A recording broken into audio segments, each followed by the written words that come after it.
रात के सन्नाटे में किसी ने एक नाले में कचरे जैसा कुछ फेंका था, लेकिन क्या उस प्लास्टिक बैग में सच में कचरा ही था या फिर किसी की जिंदगी बंद थी?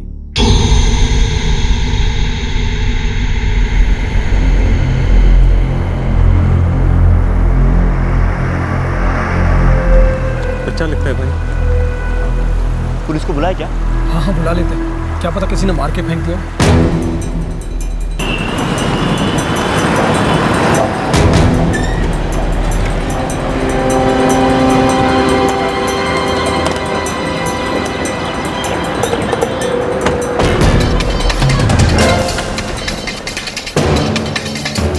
साहब मैंने आपको फोन किया था साहब। हाँ है साहब वो प्लास्टिक के बैग में साहब।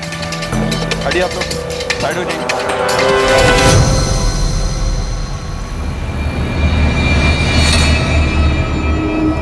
सर ये तो किसी बच्चे का पैर लगता है।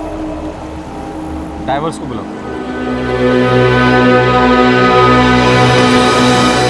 आराम से। हाँ धीरे धीरे धीरे।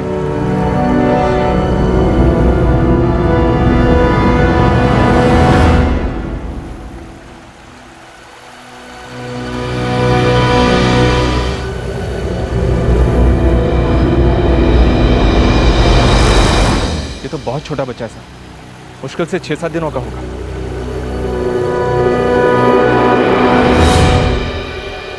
लड़की है सर। एक नवजात बच्ची को मारकर गंदे नाले में फेंक दिया गया। उस बच्ची की गलती सिर्फ इतनी थी कि वो लड़की थी। कोई था जो बेटी नहीं चाहता था। अब पता यह लगाना था कि वो कौन था जिसने इतनी बेरहमी से एक बच्ची की जान ली थी। इस बच्ची का पहले गला दबाया गया, फिर इसे नाले में फेंका गया। इसे मारने में बिल्कुल मुश्किल नहीं हुई होगी, क्योंकि एकदम नवजात बच्ची थी। इसे मारे हुए ज्यादा टाइम भी नहीं हुआ। सोच समझ कर मारा है इसे, क्योंकि ये बच्ची जब हमें मिली थी तो उसके बदन पे ना कोई कपड़ा था ना कोई निशानी थी। सर जिस प्लास्टिक बैग में हमें बच्ची मिली थी, हो सकता है उस बैग से हमें कोई सुराग मिल जाए।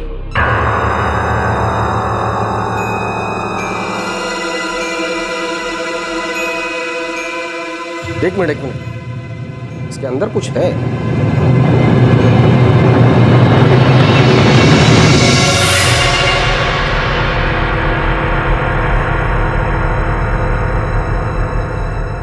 ये तो कोई बिल लगता है सर।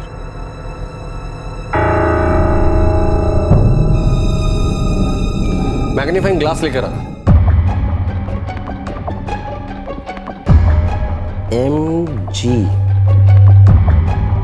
NG सर, हो सकता है किसी मेडिकल स्टोर का बिल हो, क्योंकि बच्ची का जन्म अभी अभी हुआ था, तो हो सकता है उसके लिए कुछ दवाइयां मंगाई गई।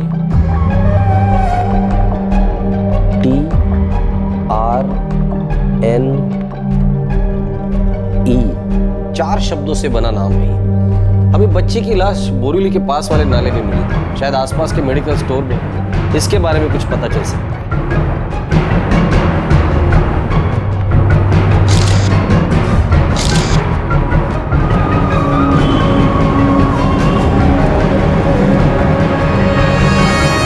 या आसपास ऐसे नाम की कोई मेडिकल शॉप है?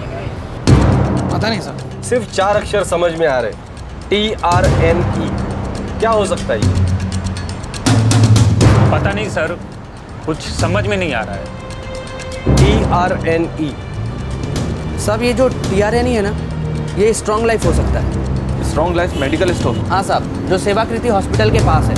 99% ये वही का है साहब।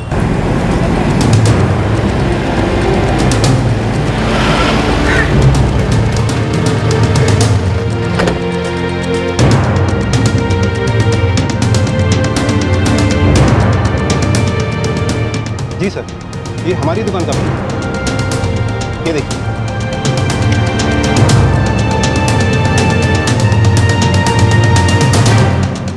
आप बता सकते हैं बिल किसके नाम पर है? बच्चे की दवाई का बिल है ना सर? जी, हमें एक बच्ची की लाश मिली, ज्यादा दिन नहीं हुए। ये देखिए सर, ये वाला। ये दोनों मैच करें सर। पेशेंट का नाम रश्मि लिखा। क्या बता सकते हैं किस डॉक्टर ने प्रिस्क्राइब किया ये? सर डॉक्टर का नाम है डॉक्टर मेघना दातार, वो गायनेकोलॉजिस्ट है। मुझे इस बिल की कॉपी चाहिए। चलिए। Thank you.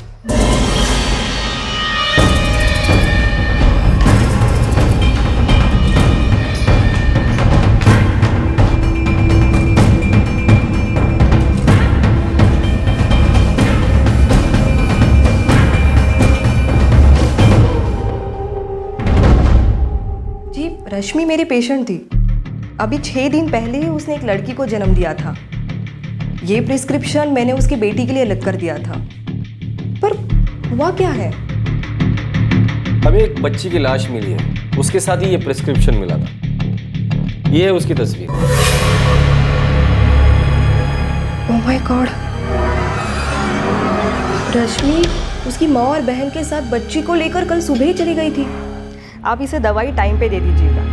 जच्चा और बच्चा बिल्कुल ठीक है। Don't worry.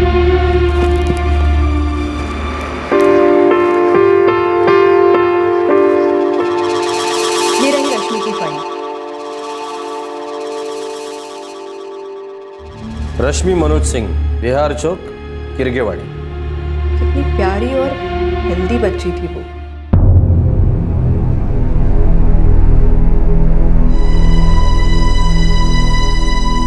कोई उस मासूम को मारकर नाले में कैसे फेंक सकता है? जिस हालत में वो बच्ची मिली थी उसके बारे में कुछ भी पता कर पाना मुश्किल था, लेकिन अब पुलिस ने पता लगा लिया था कि उस बच्ची का जन्म कहां हुआ था, उसकी मां कौन थी और उनके पास घर का एड्रेस भी था।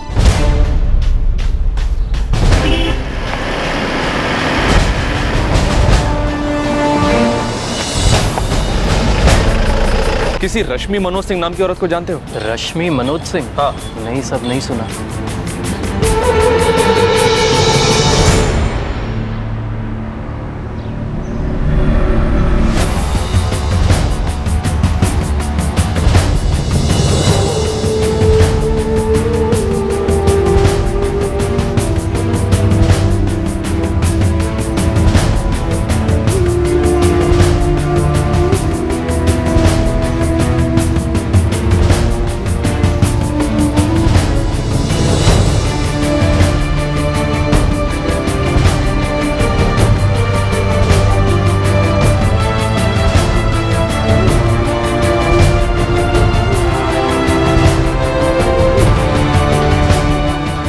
सर, हमने ऑलमोस्ट सभी दुकानों में पता कर लिया है, लेकिन इस औरत के बारे में किसी को कुछ नहीं पता। सर, मुझे 4 औरतों के बारे में पता चला है जिन्होंने पिछले 10 दिनों में बच्चों को जन्म दिया है, लेकिन उनमें से किसी का भी नाम रश्मि मनोज सिंह नहीं है। लगता है इस औरत ने हॉस्पिटल में अपना झूठा एड्रेस दिया है। ये भी तो हो सकता है कि उसने नकली नाम बताया हो। ये भी हो सकता है कि उन्होंने बच्चे का लिंग परीक्षण किया हो और उन्हें पहले से ही पता था कि लड़की होने वाली, और वो लोग लड़की नहीं चाहते थे, इसलिए तो हॉस्पिटल में अपना नाम और पता गलत दिया था। हाँ सर, ये हो सकता है। अगर उन लोगों ने बच्ची के होने के बाद उसे मारने का मन बनाया होता तो हॉस्पिटल में गलत नाम नहीं लिखवाते। अगर इस बात को हम लोग मानते हैं तो कुछ पॉसिबिलिटीज बनती है। या तो नाम सही है और एड्रेस गलत है, या तो एड्रेस सही है और नाम गलत, या फिर नाम और एड्रेस दोनों गलत है। गडनेस, उस एरिया की जितने भी खबरी है सबसे बात कर लो। वो औरत अगर उसी एरिया की तो उसकी पूरी इंफॉर्मेशन ढूंढ निकालो। एक बात और है सर, नाले तक पहुंचने के लिए कोई ना कोई रिक्शा या टैक्सी तो जरूरी होगी।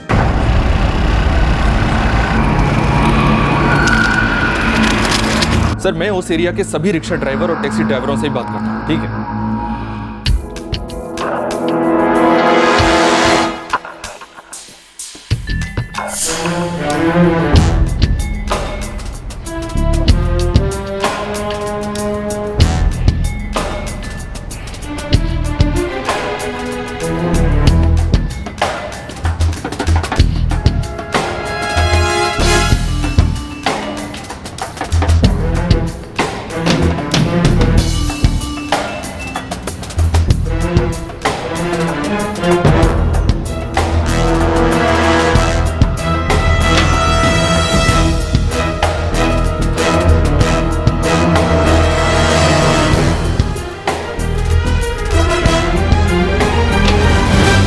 खोली नंबर 256, 5वीं गली के पीछे। बोले तो एक फैमिली है उधर। नाम वही है? नहीं साहब, उस औरत का नाम रेवती कराड़े, लेकिन साहब कुछ तो झोल लग रहा है मुझको। मैंने उनके पड़ोसियों से पूछा तो वो लोग बता रहे थे कि काफी महीने पहले वो लड़की पेट से लग रही थी। नहीं, अभी एकदम ठीक है साहब। और कुछ? और कुछ नहीं। हाँ, उस रेवती की माँ और बहन भी वही उम्र की है जो आप बता रहे थे। ठीक है।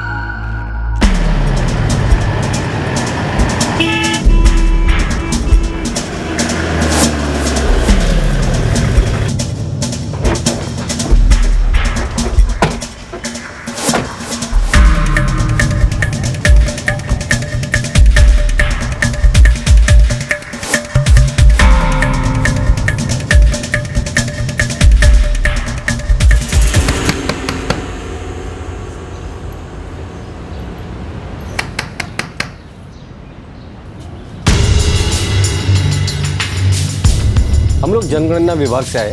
आपके घर में कौन कौन रहता है उसकी जानकारी चाहिए। आपका नाम? जी नंदा कराड़े। उम्र? 52 साल। घर में और कौन कौन रहता है?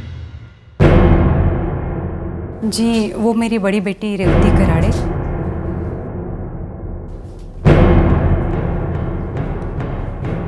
और ये मेरी छोटी बेटी प्रणीता कराड़े। घर में कोई छोटा बच्चा भी है? नहीं सर, बच्चा नहीं है। आपके पति का नाम? दामोदर कराड़े। वो कहाँ है? वो अपने गांव गए हैं। कितने सालों से आप यहाँ रहती हैं? काफ़ी समय से रह रहे साहब। जैसे कि वो रेवती गोद में थी तभी हम यहाँ आए थे। तब तो रेशन कार्ड भी होगा आप लोगों के पास? हाँ आए ना सर। अच्छा वहाँ पे काम हो गया है? हाँ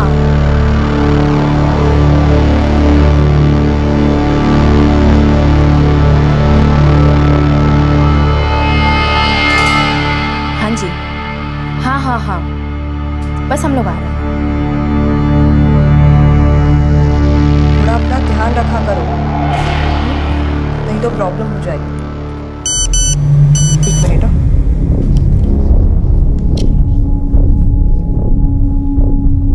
क्या रश्मि मनोज सिंह यही है जिसने उस बच्ची को जन्म दिया था?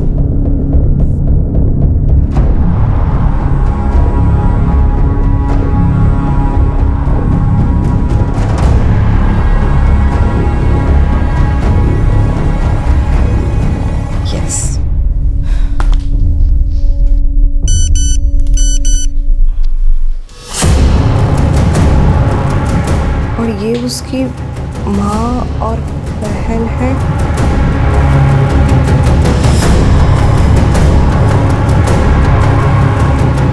आप इसे दवाई टाइम पे दे दीजिएगा। जच्चा और बच्चा बिल्कुल ठीक है। यस। सबके नाम इधर रेशन कार्ड में है ना? हाँ सर।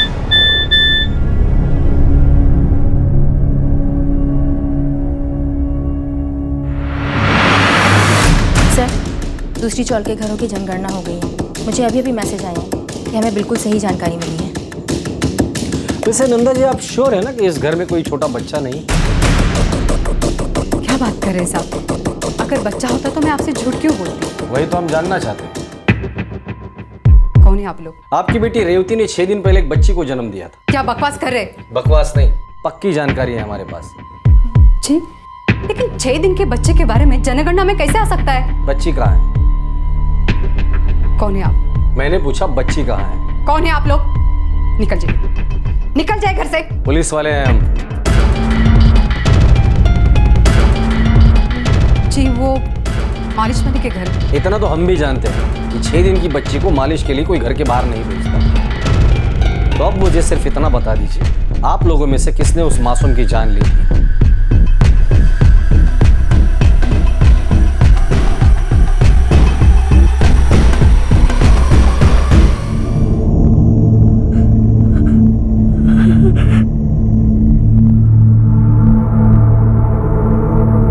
भगवान, ये सब क्या हो गया? हमारी बच्ची को किसने मारा साहब बताइए? ये सब कैसे हुआ साहब? नाटक बंद करो। नहीं साहब, नाटक नहीं साहब, मेरी बात पर भरोसा कीजिए साहब। हमारी बच्ची को किसने अगवा किया था और धमकी भी दी थी, अगर पुलिस को बताएंगे तो मार डालेगा उसे। ये सब कैसे हुआ साहब? हे भगवान, हमारी बच्ची। तूने तो बोला था कि मेरी बच्ची को अनाथ आश्रम में डालेगी। मेरी बच्ची को किसने मार डाला?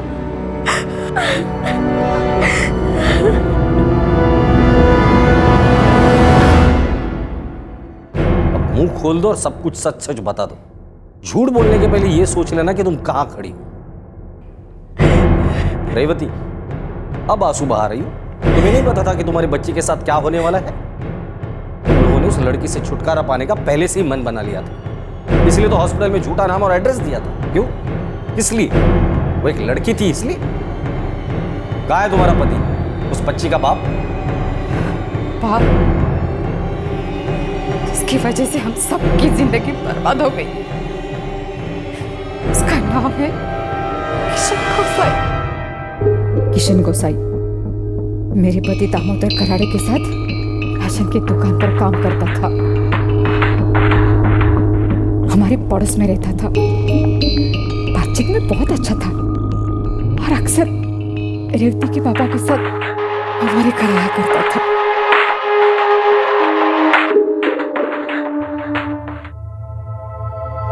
भगवान ही जाने वो कब रेवती को अच्छा लगने लगा।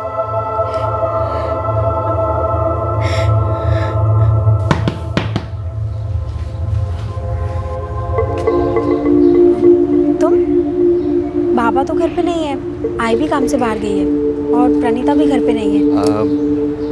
मुझे एक गिलास पानी मिलेगा? हाँ, अंदर आओ ना।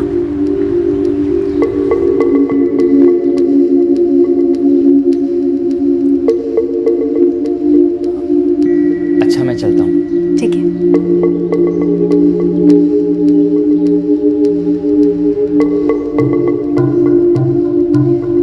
रेवती, हाँ? मुझे तुमसे कुछ बात करनी है। हाँ, बोलो ना।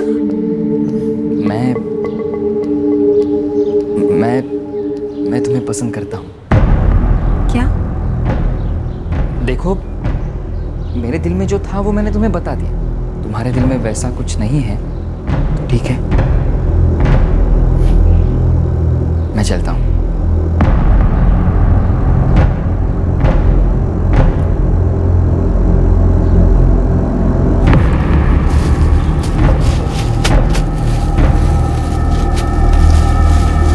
पापा, खाना आ गई तो?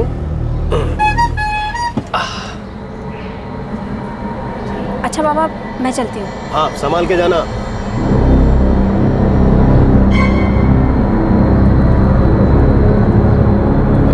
दामोदर काका, क्या हुआ? मैं अभी आता हूँ। बहुत सारा काम है। 2 मिनट में आता हूँ ना। जल्दी आना। हाँ।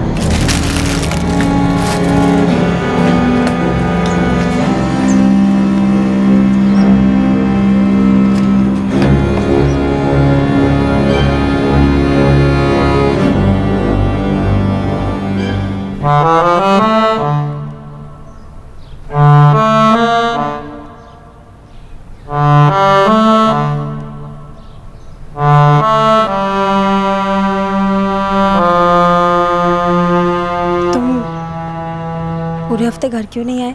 मुझे लगा तुम गुस्सा हो मुझ पर, थोड़ा सा डर गया था। तो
एक मिनट।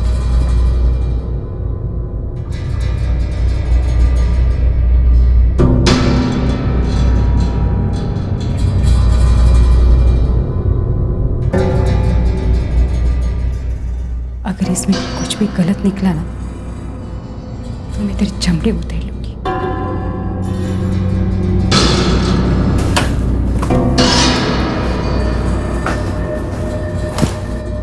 आपका अंदाजा बिल्कुल सही था। आपकी बेटी रेवती मां बनने वाली है।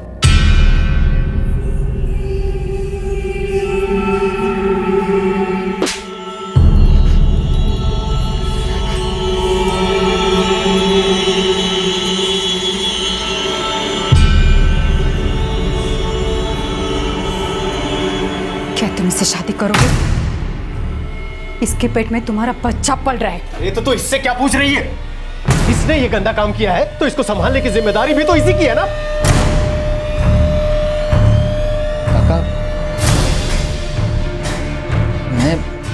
मैं रेवती से प्यार करता हूँ काका, उसे धोखा नहीं दे सकता, लेकिन शादी के लिए मुझे अपनी माँ से बात करनी होगी। तो जल्दी जाकर बात करना बेटा, हमारे पास उतना वक्त नहीं है। वो हमेशा फोन करके यही कहता था कि उसकी माँ मान गई है और वो जल्द से जल्द आकर मेरे रेवती से शादी करेगा। यही कहते कहते 3 महीने बीत गए साहब। देख लेना, वो वापस नहीं आएगा। अब तक तो किसी को पता नहीं चला। आखिर कब तक छुपाएंगे इसका ये पेट? लोग थूकेंगे हमारे मुंह पर।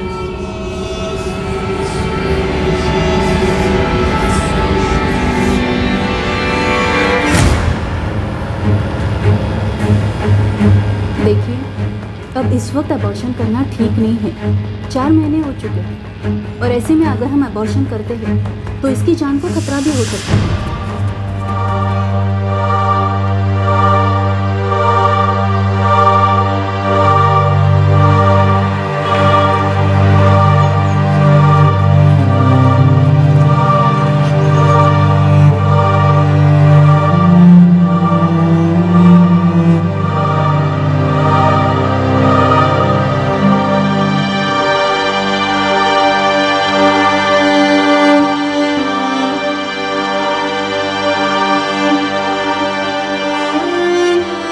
मुझे लगा तुम गुस्सा हो मुझ पे, थोड़ा सा डर गया था।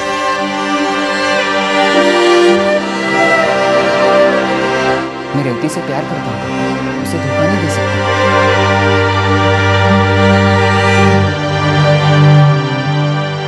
मेरे पति घर छोड़कर चले गए। वो लोगों के ताने गालियां सुनना नहीं चाहते थे साहब।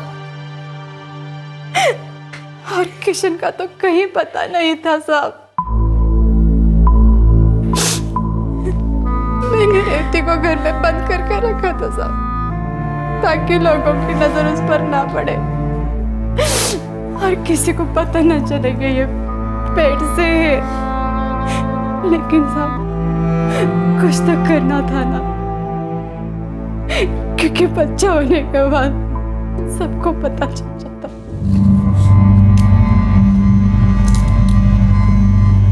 आई, दीदी के बच्चा होने के बाद हम लोग उसे क्या कहेंगे? आई,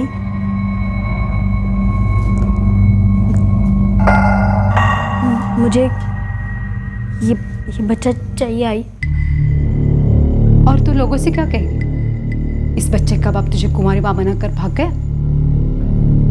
आई, मैंने किशन से सच्चा प्यार किया था। मैं क्या जानती थी कि वो मुझे छोड़ के चला जाएगा। तुझे इतना तो समझना चाहिए था कि शादी से पहले किसी से संबंध नहीं बनाते। अरे लोग तुझ पर थूकेंगे, गालियां देंगे, दुनिया चाहे चांद पर चली जाए, मगर जब ऐसा कुछ हो जाता है ना, तो सबसे पहले औरतों पर ही उंगली उठती है।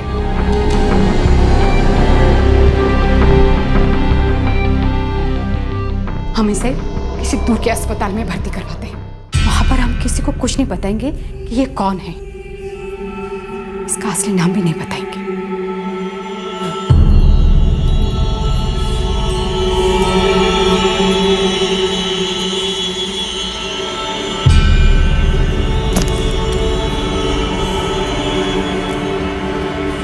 24 घंटे में डिलीवरी होनी चाहिए। लेबर पेन भी जल्दी से ही शुरू हो जाएंगे।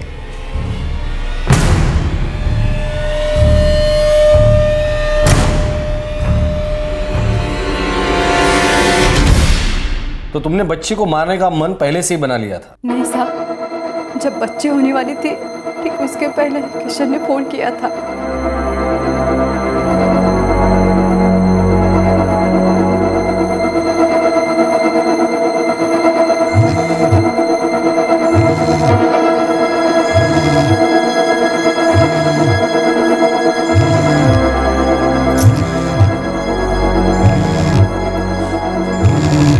किशन का फोन है, किशन का।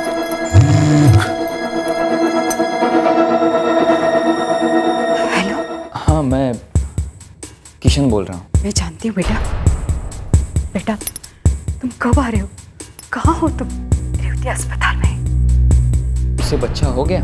नहीं, मगर किसी भी वक्त हो सकता है। देख किशन, भगवान के लिए वापस आ जाओ बेटा। मेरी रेवती से शादी करके अपने बच्चों को अपना नाम दे दे बेटा। देख, मैंने एक तरीका ढूंढ लिया है। क्या? मैं उस बच्चे को अनाथाश्रम के बाहर छोड़ आती हूँ और तुम दोनों शादी के बाद उसे गोद ले लेना।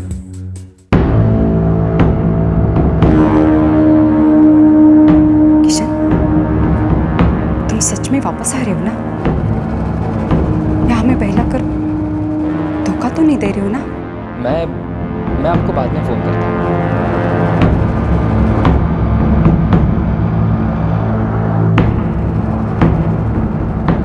आई? किसका फोन है आई?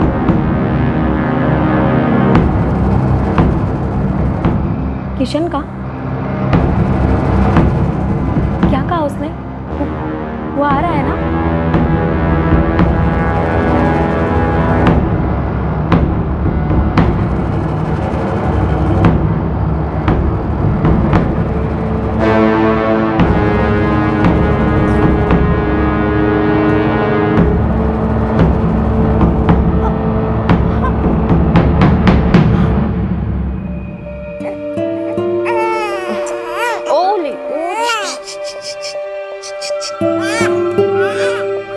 आप उसे दवाई टाइम पे दे दीजिए। जच्चा और बच्चा बिल्कुल ठीक है। Don't worry.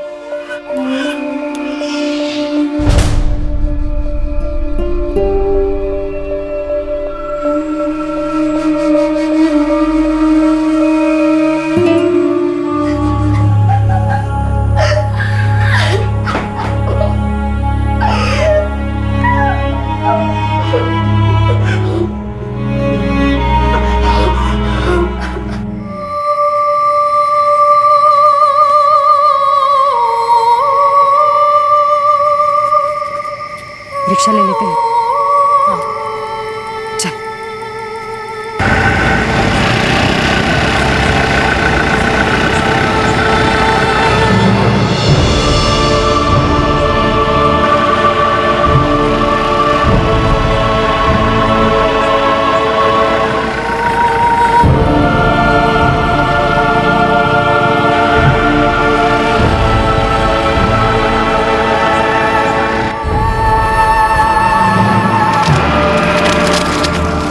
बच्ची सिर्फ 6 दिन की थी। जब तुम उसका गला दबा रही होगी, उस मासूम ने तो शोर भी नहीं मचाया होगा और किसी को यह भी नहीं पता चला होगा कि तुमने कितना घटिया काम किया है।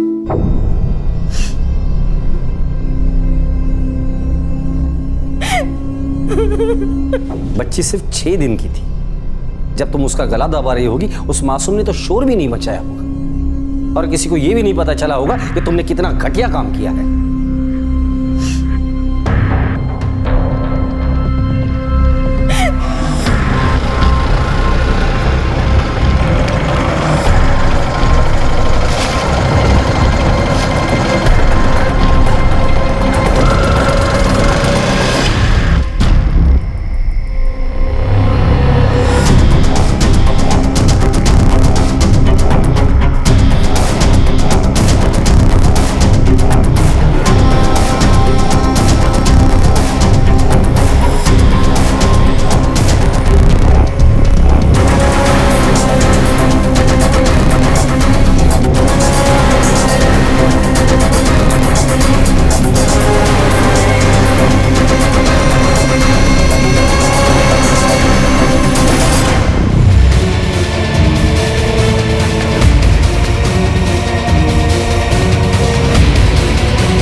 जब किशन ने तुमसे कहा था कि वो रेवती से शादी करेगा, फिर तुमने बच्ची को क्यों मारा?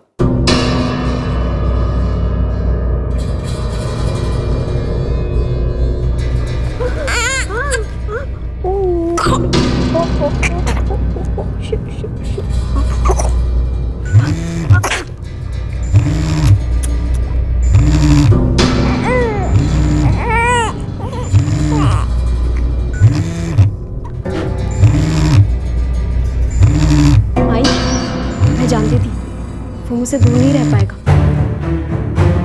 हेलो, मुबारक हो बेटा, तुम बाप बन गए हो। लड़की हुई है या लड़का? घर में लक्ष्मी आई है, बहुत सुंदर है, बिल्कुल रेवती पर गई है। हेलो हेलो, मुझे लड़की नहीं चाहिए।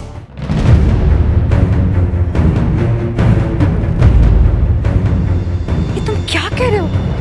ये तो तुम्हारी बेटी है। अगर लड़का होता तो मैं फिर भी सोच सकता था, लेकिन एक लड़की के साथ मैं रेवती को नहीं अपनाऊंगा। क्या कह रहे हो तुम?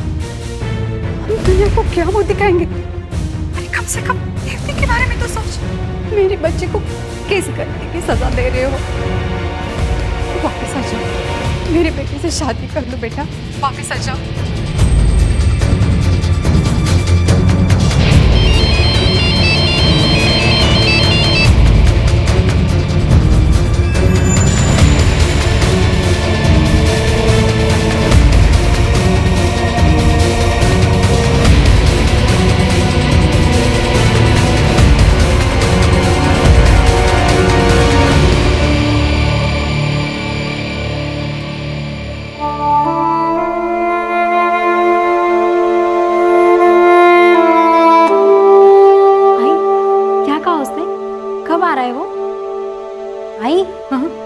बता ना, कब आ रहा है वो?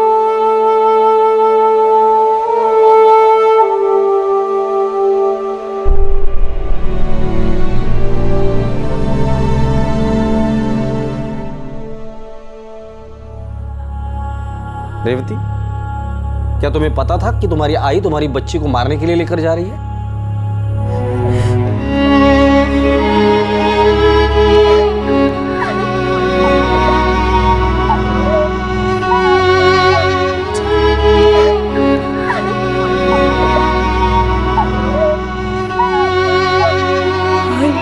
को ये कह के लेके गई थी कि वो मेरी बच्ची को अनाथ आश्रम में डाल देगी।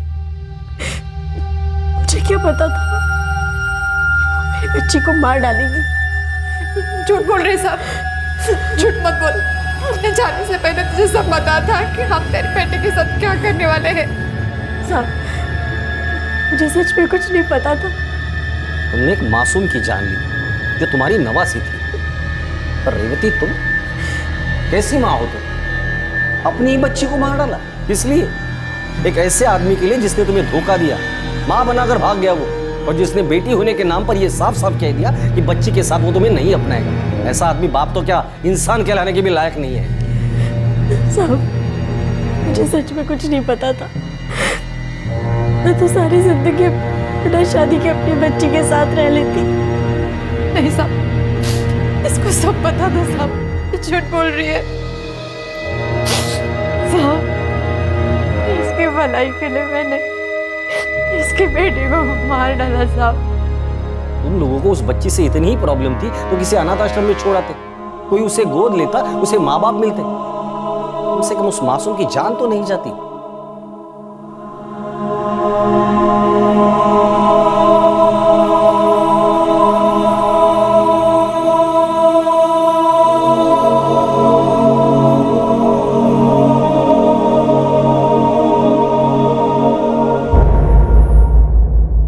रेवती की मां नंदा और बहन प्रणीता को बच्ची की हत्या के जुर्म में आईपीसी की धारा 302 के तहत गिरफ्तार किया गया है। कॉमन इंटेंशन के लिए उन पर धारा 34 भी लगाई गई है। हॉस्पिटल में गलत नाम लिखवाने के जुर्म में रेवती को आईपीसी की धारा 420 के तहत गिरफ्तार किया गया है। पुलिस किशन को अभी तक गिरफ्तार नहीं कर पाई है। वो बच्ची उनके लिए बोझ से ज्यादा कुछ भी नहीं थी, तभी तो उन्होंने उसे मारकर नाले में फेंक दिया। उन्हें लगा कि इस तरह उन्हें बच्ची से छुटकारा मिल जाएगा और किसी को कानो कान खबर तक नहीं होगी। उनकी जिंदगी फिर से पहले की तरह नॉर्मल हो जाएगी। और शायद ऐसा ही होता अगर उनकी घिनौनी हरकत लोगों की नजरों में नहीं आती। क्या उस मासूम बच्ची को मारते वक्त उनकी इंसानियत जरा भी नहीं कांपी? ये कह पाना मुश्किल है, क्योंकि आज के जमाने में भी बेटे की चाहत में लड़कियों की हत्या या तो माँ की कोख में ही कर दी जाती है, या फिर उनके पैदा हो जाने के बाद उनसे छुटकारा पाने के लिए लोग वहशत की हदें पार कर जाते हैं। हमारे देश में कन्या भ्रूण हत्या को रोकने के लिए सख्त कानून है, लेकिन फिर भी हम इस गुनाह के ऊपर रोक नहीं लगा पाए हैं। अक्सर इस गुनाह में साथ देने के लिए परिवार के अंदर के लोग ही खड़े हो जाते हैं। किसी मासूम बच्ची की सांसें छीनने से पहले वो ये भूल जाते हैं कि उन्हें सांसें कहां से मिली। वो ये भूल जाते हैं कि वो भी किसी औरत की कोख में थे, उन्हें भी एक औरत ने ही जन्म दिया था। अब वक्त आ गया है कि हम सब मिलकर अपने समाज में बरसों से पनपने वाली इन कुरीतियों को जड़ से उखाड़ कर फेंक दे। अगर हम बेटी को लक्ष्मी मानते हैं तो फिर उसके आने पर मायूसी क्यों? अब वक्त आ गया है कि हर बच्ची के जन्म पर भी लोग उतनी ही खुशियां मनाएं जितनी कि बेटे के जन्म पर मनाते हैं। अब वक्त आ गया है कि हम भ्रूण हत्या के कानून को इतना मजबूत कर दें कि कोई गलती से भी ये क्राइम करने की हिम्मत ना करे। अब वक्त आ गया है कि हम कन्या भ्रूण हत्या को सिर्फ एक अपराध की तरह ना देखें, बल्कि सबसे बड़े अपराध की तरह देखें, क्योंकि औरतों के खिलाफ होने वाले अपराधों की नींव इसी अपराध से पड़ती है। हमारे आज के एपिसोड की दूसरी कहानी।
वर्षीय रेणुका त्यागी हर रविवार की तरह अपने मरहूम पति जयराम त्यागी की समाधि पर कुछ वक्त बिताने आई थी। समाधि पर ही रेणुका त्यागी पर गोली चलाई गई। गोली चलाने वाले को मालूम था कि वो उस वक्त वहीं पर मिलेंगे।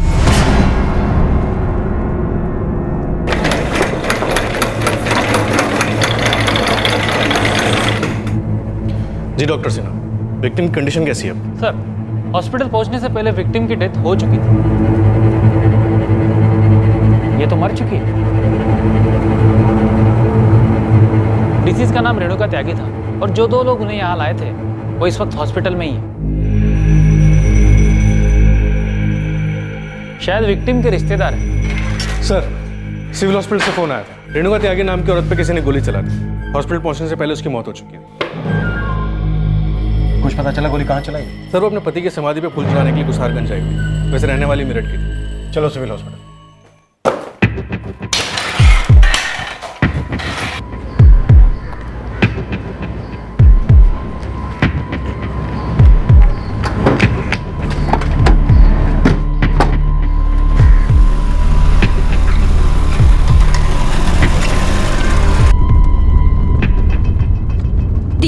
जी शिल्पा भाभी। दीप्ति, वो अम्मा जी को किसी ने गोली मार दी है। क्या?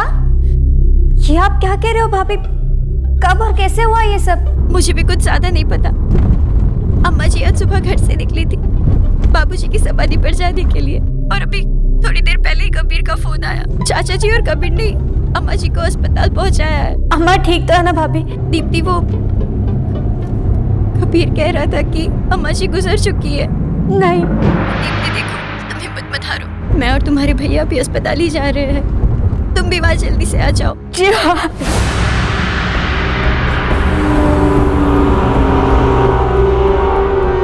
गोली काफी नजदीक से चलाई गई, पॉइंट ब्लैंक रेंज से। हालांकि बुलेट मिले नहीं। इनके रिश्तेदार कहाँ हैं? हमारा नाम कबीर है साहब। हम अपने खेत में काम कर रहे थे कि तभी गजराज मिश्रा हमारे पास दौड़ते हाँफते हुआ है। वह काम जल्दी करो, रात को पानी आएगा और खाद डाल दिया उसके बाद।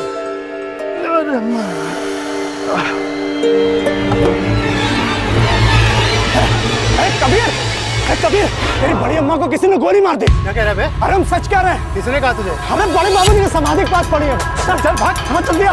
कौन गोली मारे? अरे मालूम नहीं, हमने देखा। फिर हमने तुरंत बाबूजी को बुलाया साहब और कुछ गांव वालों को साथ लेके वहां पे पहुंचे।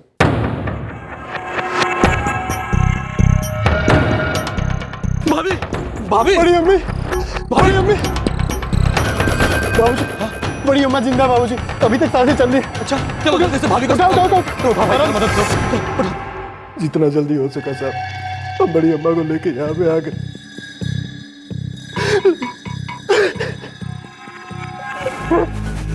लेकिन साहब बहुत देर हो चुकी थी, हम भाभी को बचा नहीं सके। इनका कोई बेटा या बेटी? जी हाँ, बड़ा बेटा अजय और बेटी दीप्ति। अजय भैया को हमने खबर कर दिया साहब, और शिल्पा भाभी को लेके घर से निकल चुके। उन लोगों ने दीप्ति को भी बता दिया, वो भी आती है उनसे।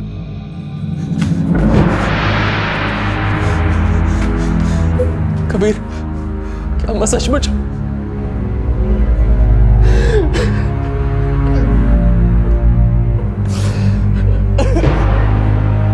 रेणुका त्यागी हर रविवार को अपने घर से खुद ड्राइव करके कुसारगंज आती थी, जहां उन्होंने अपने पति की समाधि बनवाई थी, जिनका 10 साल पहले देहांत हो गया था। और अपने पति की समाधि के पास आकर बैठना उन्हें अच्छा लगता था। हर रविवार की तरह अम्मा जी बाबूजी की समाधि पर जाने के लिए घर से सुबह निकली थी।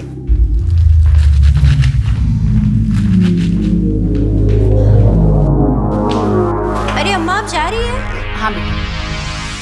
अम्मा, पिछली बार आपने आने में बहुत देर कर दी थी। इस बार आप दोपहर के खाने के लिए टाइम से आ जाइएगा।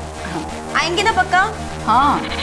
अगर आपको देर हो रही है तो फिर मैं आपके लिए डब्बा बांध देती हूँ, आप वहीं पे खा लेना। नहीं बेटा, इसकी कोई जरूरत नहीं, मैं खाने के टाइम पे आ जाऊँ। ठीक है।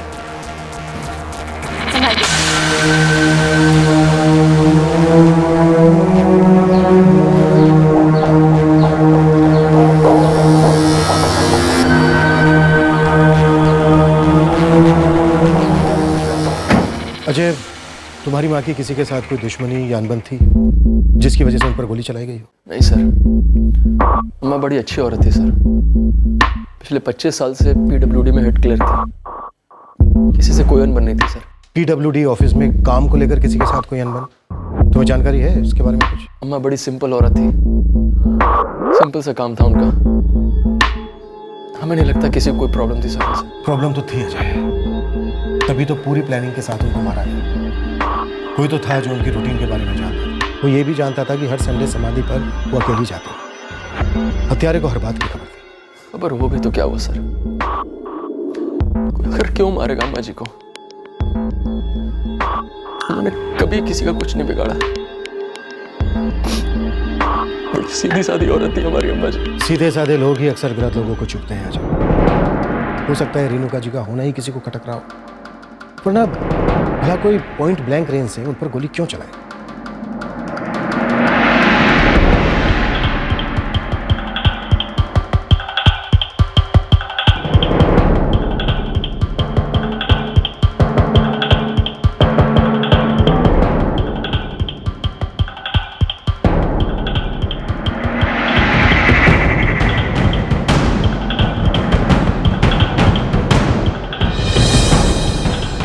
सर, बुलेट मिल गई।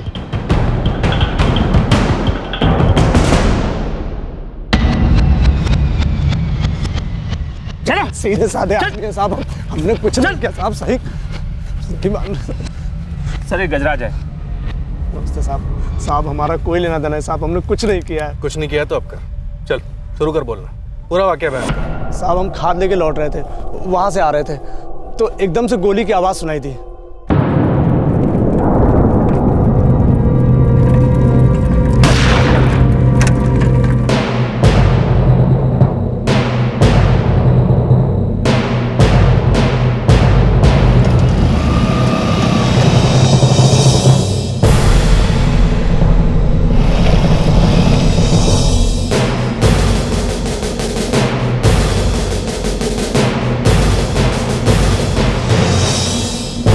साहब, हम रेणुका जी को पहले से जानते थे। कबीर हमारा पड़ोसी है, उनकी बड़ी अम्मा थी वो।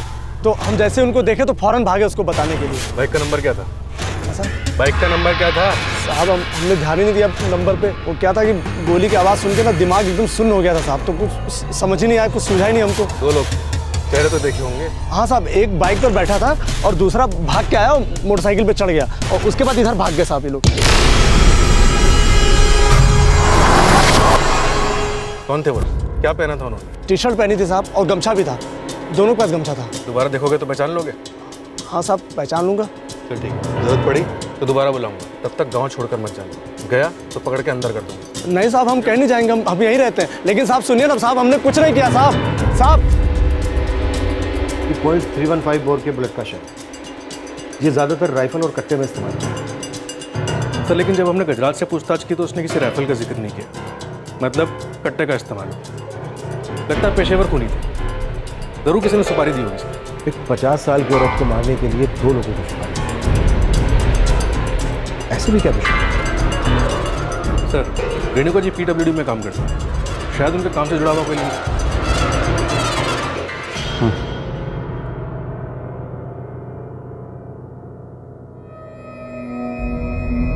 पुलिस का कहना है कि अम्मा जी को मारने के लिए किसी ने सुपारी दी थी। लेकिन बड़ी अम्मा को मार के किसी को क्या मिलेगा? इस बात में कोई शक नहीं था कि दोनों पेशेवर हत्यारे रेणुका त्यागी की हत्या के इरादे से ही वहां पर आए थे। लेकिन ये हत्यारे थे कौन, किसने उन्हें भेजा था, और रेणुका त्यागी की हत्या के पीछे आखिर वजह क्या थी?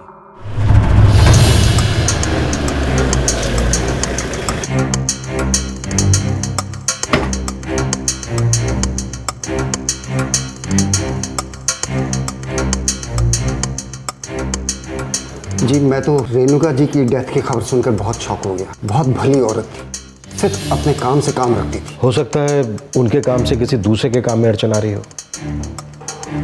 ऑफिस में एग्जैक्टली उनका काम क्या है? सर वो इस ऑफिस की हेड क्लर्क थी, बहुत ही मेहनती, बहुत ही ऑनेस्ट। कोई तो है जिसको उनकी मेहनत और ऑनेस्टी खटक रही है। प्रोफेशनल हत्यारे को हायर किया गया। रेणुका जी कहाँ आती जाती थी इसके बारे में सारी इंफॉर्मेशन इकट्ठा की गई, फिर पूरी प्लानिंग के साथ उनका मर्डर किया गया। आप हमें ये बताइए कि उनकी ऑनेस्टी किसको खटक रही थी? जी मैं आपकी बात समझता हूँ, लेकिन जहाँ तक हमारे डिपार्टमेंट का सवाल है, रेणुका जी का जॉब बहुत लिमिटेड था, सिर्फ क्लैरिकल जॉब था उनका। उनके पास किसी प्रोजेक्ट को रिजेक्ट या अप्रूव करने की कोई अथॉरिटी नहीं थी। स्टाफ में किसी के साथ कोई झगड़ा, कोई तू में? जी नहीं सर, वो पिछले 25 सालों से हमारे लिए काम कर रही थी। आप स्टाफ के किसी भी मेंबर से पूछ लीजिए, सब उनके बारे में अच्छा ही कहेंगे। मैं दावे के साथ कह सकता हूँ कि वो किसी ऐसे मैटर में इन्वॉल्व हो ही नहीं सकती जो उन्हें इतने भयानक अंजाम तक ले जाए। सर प्रोफेशनल फ्रंट पे तो ऐसा कुछ भी नहीं था जो कोई ने मारना चाहे। तो फिर वो कौन है जिसने उन्हें मारा?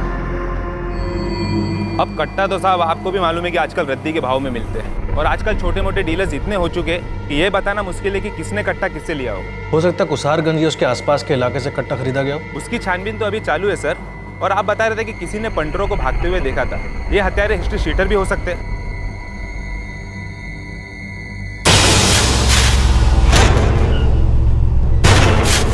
मुझे मत देख, फोटो देख।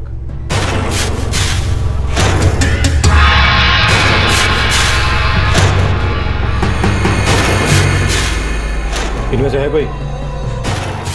नहीं साहब।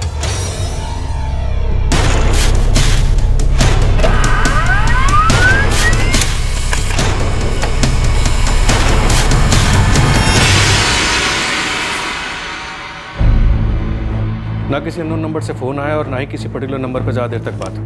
मुझे नहीं लगता कि रेणुका जी को किसी से धमकी मिल गई। भला ऐसे ही रेणुका त्यागी को कोई क्यों मारे? सर ये भी तो हो सकता है कि टारगेट कोई और हो और गलती से गोली रेणुका जी को लग गई हो।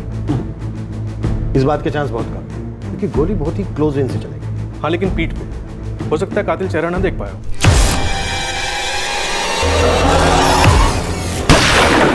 हाँ पर इतने पास आकर कोई गलत टारगेट पर गोली क्यों चलाएगा?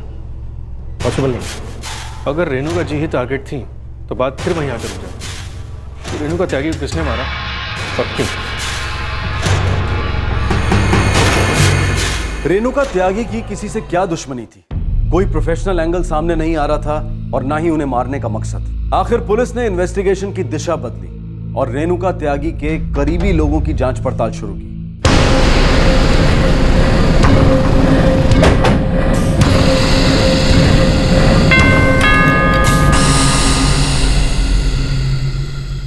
मैं एक प्राइवेट फर्म में सेल्स मैनेजर हूँ। 10 साल पहले पिताजी की डेथ हुई थी। अम्मा को काफ़ी समय लगा था उससे उभरने में। उन्हीं की याद में कुसारगंज के पास एक समाधि बनवाई थी अम्मा ने। वहाँ जाकर काफ़ी बैठती थी। वहाँ जाकर उन्हें लगता था कि बाबूजी आस पास ही हैं। ये सुकून मिलता था उन्हें। परिवार में किसी के साथ किसी तरह की कोई अनबन? नहीं सर। कबीर आपके सगे चाचा का लड़का है। आपके चाचा राजेंद्र और आपके फादर के बीच जमीन जायदाद को लेकर कोई झगड़ा चल रहा था? जी नहीं सर। अच्छा, संडे सुबह जब रेणुका जी समाधि के लिए निकली तो किसी बात को लेकर परेशान थे?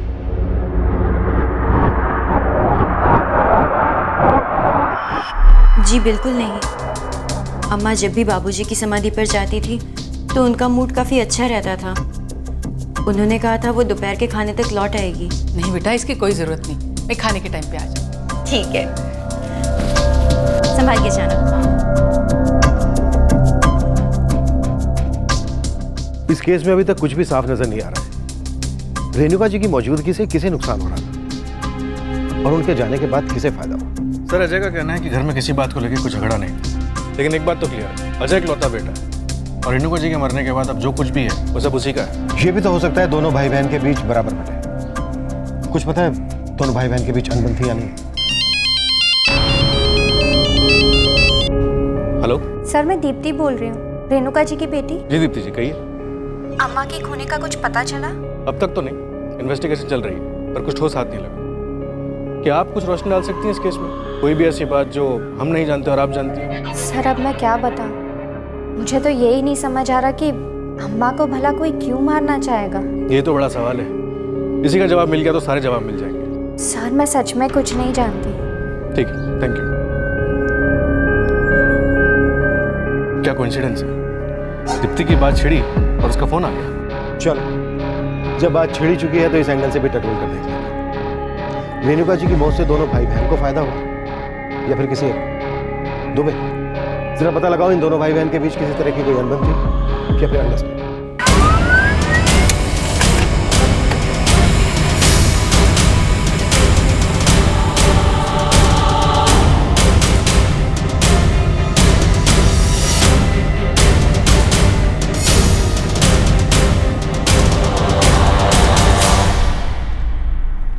सर, अजय और दीप्ति के फ़ोन रिकॉर्ड में सांठगांठ वाली कोई बात नहीं मिली और ना ही कोई ऐसा नंबर जिससे ये लोग रेगुलर टच में रहते हो।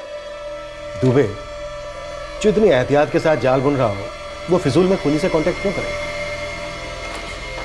रेणुका त्यागी का हर संडे को समाधि पर जाना, उनका वहां अकेले होना, यह जानने के बाद उसने खूनी से कांटेक्ट किया क्योंकि मौत का दिन तय, जगह और वक्त तय। रेणुका त्यागी का समाधि पर आना, अकेले आना तय, मतलब प्लानर का प्लान कामयाब होना तय। जो अंत में हुआ। तो सर, ये समाधि भी कुसारगंज से दूर दराज इलाके में, बहुत सुनसान जगह है वो, आसपास बस एक शमशान है, लोगों का आना जाना भी नाके बराबर है वहाँ। अगर ऐसी बात है तो रेणुका त्यागी के सेल फोन की लाइव लोकेशन वही है और शायद कातिल के फोन। राइट सर, शायद कोई लिंक मिल जाए। दुबे, काम करो, लोकेशन लिस्ट निकालो और देखो उस एरिया में उस टाइम पर कौन कौन से फोन एक्टिव है। कुछ ना कुछ क्लू जरूर मिले। सर,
वक्त रेणुका जी समाधि के पास मौजूद थी तब उस इलाके में टोटल 11 नंबर एक्टिवेट थे। एक रेणुका जी का था, एक गजराज का था और 8 गांव वालों के थे।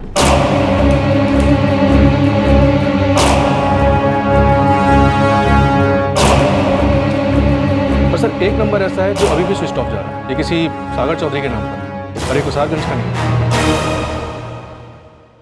कौन है सागर चौधरी? सर कोई झरनाबाग का रहने वाला। झरनाबाग कुसारगंज से लगभग 45 किलोमीटर दूर है ना? हाँ सर। और सर रिकॉर्ड से पता चलता है कि वो उस इलाके में टोटल 8 मिनट तक मौजूद था। यानी गोली चलाने के लिए पूरा टाइम था। दो तुम्हें कहा अपनी एक टीम लेकर झरनाबाग जाओ, बात करो सागर से। देखते हैं सागर मंथन से अमृत निकलता है क्या फिर से।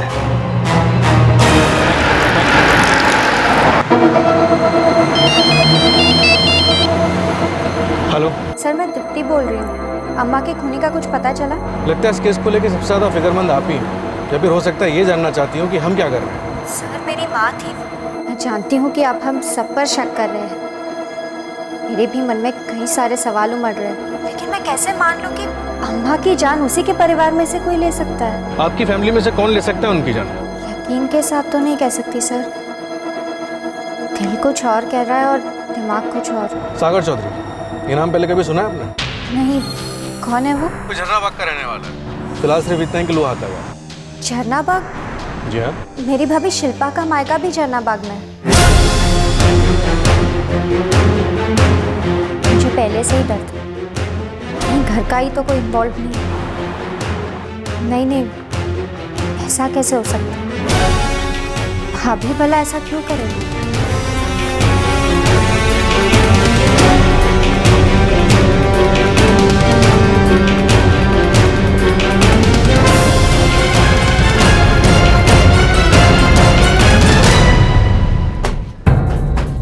साहब पूरे 5 दिन हो गए पर वो अब तक घर नहीं आए। उसका फोन भी स्विच ऑफ है।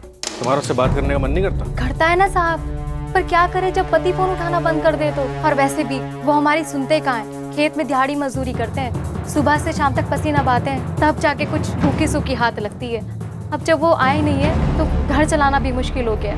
समझ नहीं आ रहा क्या करे, कहाँ जाए। अगर वो आए या फोन करे तो सबसे पहले हमें खबर करना, फिर तो हमें दोबारा आना पड़ेगा खबर लेने। जी साहब।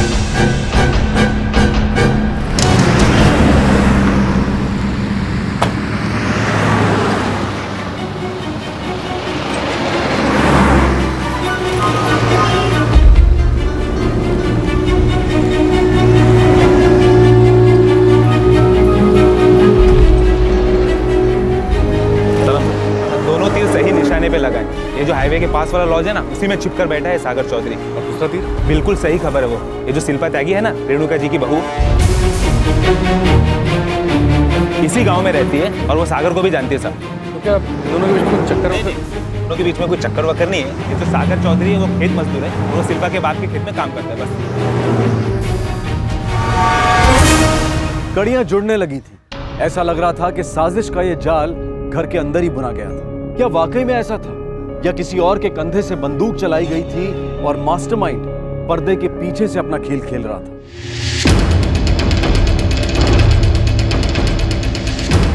तोड़ दो।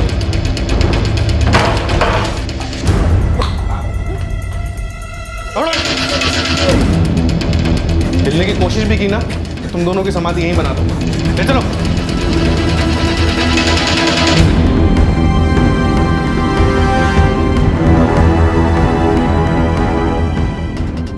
जी सर।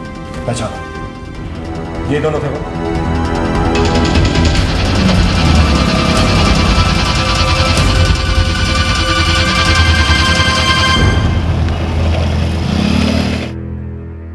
हाँ साहब, यही थे।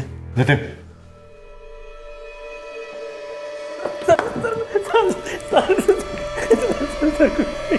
एक सागर, मेरा टाइम बिगाड़ेगा तो तेरी बॉडी का पूरा नक्शा बिगाड़ दूंगा। मैं ये जान चुका हूं कि तूने ही रेणुका त्यागी को मारा है। मुझे अब ये बता, क्यों और किसके कहने? बोल।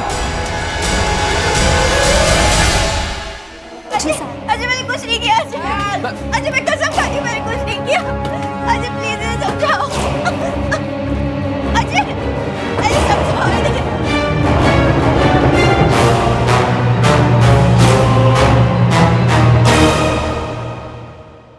मुझे पहले से ही भाभी पर शक था, लेकिन फिर मुझे लग रहा था कि शायद मेरा ही सोचना गलत है।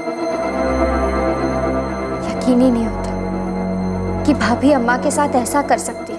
इतनी पागल मत बनो, कुछ नहीं किया शिल्पा ने, वो ऐसा कर ही नहीं सकती। जिस आदमी ने गोली चलाई थी वो आदमी पकड़ा गया है, भाभी के ही गांव का है और काफी वक्त से भाभी के मन में यही सब चल रहा था। मैं नहीं मानता, ऐसा हो ही नहीं सकता।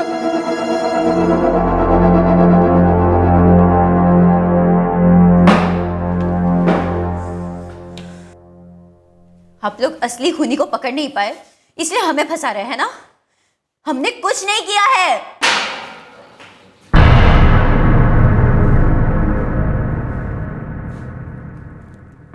सागर चौधरी ने कबूल किया है कि तुमने ही अपनी सास को मारने के लिए इसे पैसे दिए थे। कुछ याद आया शिल्पा जी? लेकिन हमारे अकेले का काम नहीं है ये,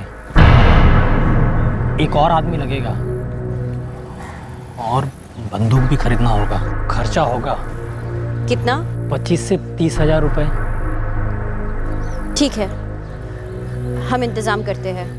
अगली बार जब हम मायके आएंगे तो तुमसे यहीं पर मिलेंगे। चलते हैं। 1 मिनट रुकिए, रहा नहीं जा रहा है इसलिए सोचा पूछ लें, आप अपनी सास को मारना क्यों चाहती हैं? तुमने अपनी सास को क्यों मरवाया?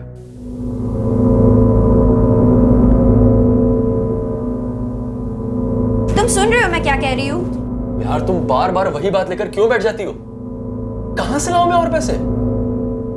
यार मुझे पता है कि हमारी कुछ इच्छाएं हैं, कुछ सपने हैं, लेकिन जो सपने पूरे नहीं हो सकते वो देखने ही नहीं चाहिए। तुम बस फिलॉसफी झाड़ते रहो, कुछ करना मत। अरे और क्या करूं यार, मेहनत कर तो रहा हूं, जो कमाता हूं घर पे ही तो ला कर देता हूं। यही तो मुश्किल है ना, ये घर अकेले तुम्हारे पैसों से चलता है। अम्मा जी भी कमाती है, इसी घर में रहती है, पर कभी भी हमारे लिए इस घर के लिए एक पैसा नहीं खर्चती। मैं जानता हूँ शिल्पा, ये घर ऐसे ही चलता आ रहा है और ऐसे ही चलता रहेगा। अम्मा जी ऐसी ही है, मैं उनको कुछ नहीं कह सकता। लेकिन ये गलत है ना, अगर अम्मा जी दीप्ति के लिए पैसे खर्च कर सकती है तो तुम्हारे लिए क्यों नहीं? तुम नहीं कहोगे लेकिन हम कह कर रहेंगे। देख बेटी, अगर हम नहीं होते तो घर के खर्चे कैसे चलते? अजय के पैसों से ही ना, तो वैसा होना भी चाहिए, वही सही है। अपने खर्चे कम करोगी ना तो पैसे कभी नहीं कम पड़ेंगे। अम्मा, आप अपनी ज्यादातर कमाई दीप्ति की जरूरतें, उसकी खुशियों को पूरा करने में खर्च कर देती है। आप कभी उसे किसी भी चीज के लिए मना नहीं करती, सिर्फ हमें टोकती है। क्या ये सही है? और आपकी कमाई से जो बचता है वो भी आप अलग से जमा कर रही है, और हम जानते हैं आपके बाद वो सारी जमा पूंजी भी दीप्ति को ही मिलेगी। पर हमारा क्या, कभी सोचा है आपने? वाह शिल्पा, तुम बड़ी दूर की सोचती हो। हमारे जाने के बाद हम किसे क्या देंगे इसके बारे में भी तुमने सोच के रखा है? अम्मा, हमारा ये मतलब नहीं था, पर जरा आप ही सोचिए, घर का सारा खर्चा अजय के पैसों से चलता है। महीना खत्म होने से पहले पैसे खत्म हो जाते हैं, बड़ी मुश्किल से हम घर का खर्चा चलाते हैं। और ये घर आपका भी है, अगर इसके खर्चे निकालने में आप मदद कर भी देंगी तो इसमें क्या गलत है? आखिर क्यों आप इतना फर्क करती है अपने बेटे और दीप्ति में? देखो शिल्पा, हम कोई फर्क नहीं कर रहे हैं, और अजय जो कर रहा है वो उसकी जिम्मेदारी है, निभाने दो उसे। और रही बात दीप्ति की, तो उसे चलो मत, जो तुम्हारे पास है उसी में खुश रहने की कोशिश करो, ये तो जिंदगी भर पछताओ।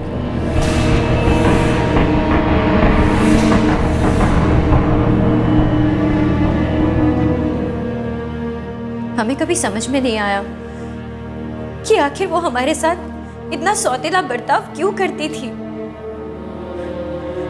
अपने खुद के बेटे के साथ कोई माँ ऐसा कैसे कर सकती है? जब से शादी करके आए यही सब सहते आ रहे थे, पर अब हमारे बर्दाश्त के बाहर हो गया था। हमारी समझ में आ गया था कि वो कभी भी कुछ भी हमें नहीं देने वाली, सब कुछ उनकी बेटी दीप्ति को मिलेगा।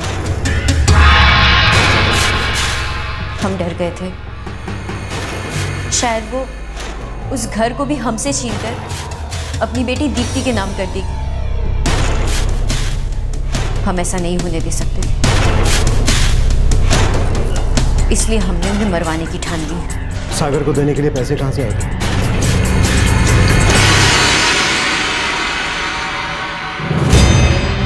हमने अपने गहने बेच दिए, जिसके हमें 30,000 रुपए मिले, वो हमने सागर को दे दिए। यानी रविवार की सुबह रेणुका जी जब अपने पति की समाधि के लिए निकली, तब तुम अच्छी तरह से जानती थी कि अब वो घर कभी वापस नहीं आएगी।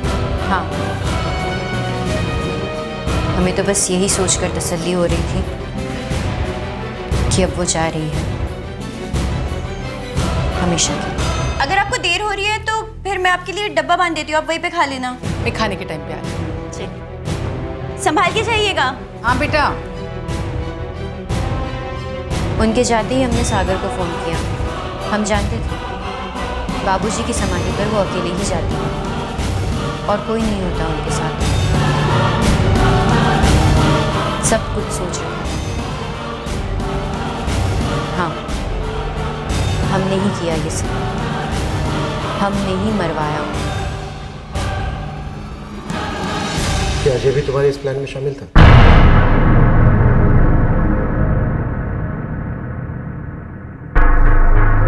जी नहीं।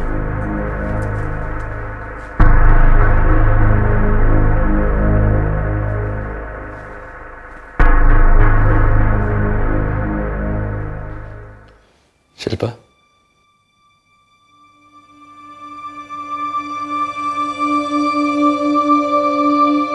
अजय, मैं मानता हूं कि माँ जो करती थी वो सही नहीं था, लेकिन माँ हमेशा से ऐसी थी। कितनी बार समझाता तुम्हें, तुमने क्यों किया ऐसा शिल्पा? जीना मुश्किल हो गया था। हमें समझ नहीं आता कि कोई अपनों के साथ ऐसा कैसे कर सकता है। लेकिन जो तुमने किया वो उससे भी घिनौना था। हम मानते हैं अजय, लेकिन हम क्या करते? हम नहीं चाहते थे कि तुम्हारी माँ सब कुछ तुम्हारी बहन के नाम कर दे, पर हम हमेशा घुटते रहे।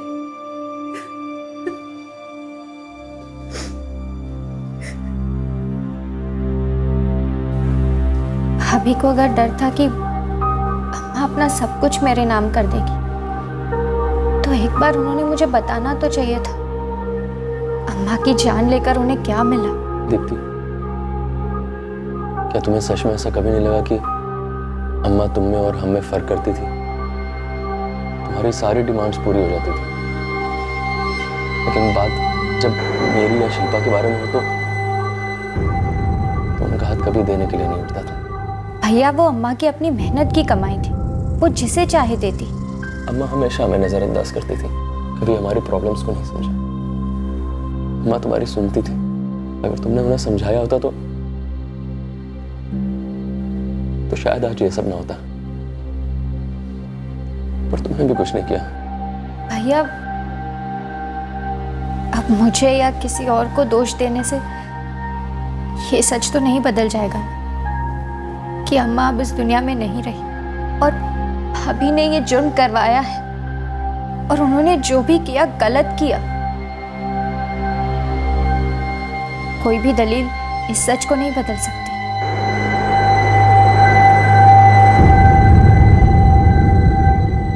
सभी आरोपियों को आईपीसी की धारा 302 के तहत हत्या के लिए, धारा 120 के तहत आपराधिक षड्यंत्र करने के लिए और धारा 34 के तहत कॉमन इंटेंशन के लिए बुक किया गया है। शिल्पा, सागर चौधरी और उसके साथी नागेश पांडे के खिलाफ चार्जशीट फाइल कर दी गई है। शिल्पा को बेल मिल चुकी है, लेकिन सागर चौधरी और नागेश पांडे अभी न्यायिक हिरासत में हैं। किसी एक अपने के साथ ज्यादा लगाव और दूसरे के साथ एक मुकम्मल दूरी, क्यों इंसान कभी कभी अपनों के बीच भी इस तरह का फर्क करता है? लेकिन क्या हर किसी के साथ एकदम सटीक और नपातुला बर्ताव मुमकिन है ताकि किसी को शिकायत का मौका ना मिले? शायद नहीं, क्योंकि ये तो इंसान के नजरिए पर निर्भर करता है और ये इंसानी फितरत है। अक्सर दूसरे की थाली में ज्यादा ही नजर आता है। हो सकता है कि किसी व्यक्ति विशेष के साथ हमेशा अन्याय होता आया, उसे नजरअंदाज किया गया, लेकिन फिर भी ये शिकायत, ये वजह कभी भी जायज नहीं हो सकती कि इंसान सब कुछ दरकिनार करके किसी दूसरे इंसान की जान लेने पर उतारू हो जाए। जब मन में किसी के प्रति घृणा, असंतोष, अविश्वास पनपने लगता है तो समाधान की संभावना लगभग खत्म हो जाती है, और इसके लिए किसी दूसरे इंसान की जान ले लेना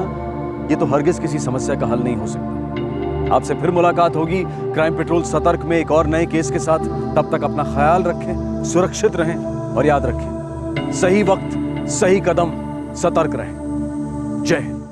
इस तरह के और भी एपिसोड देखने के लिए हमारे चैनल को सब्सक्राइब करें और बेल आइकन दबाना ना भूलें।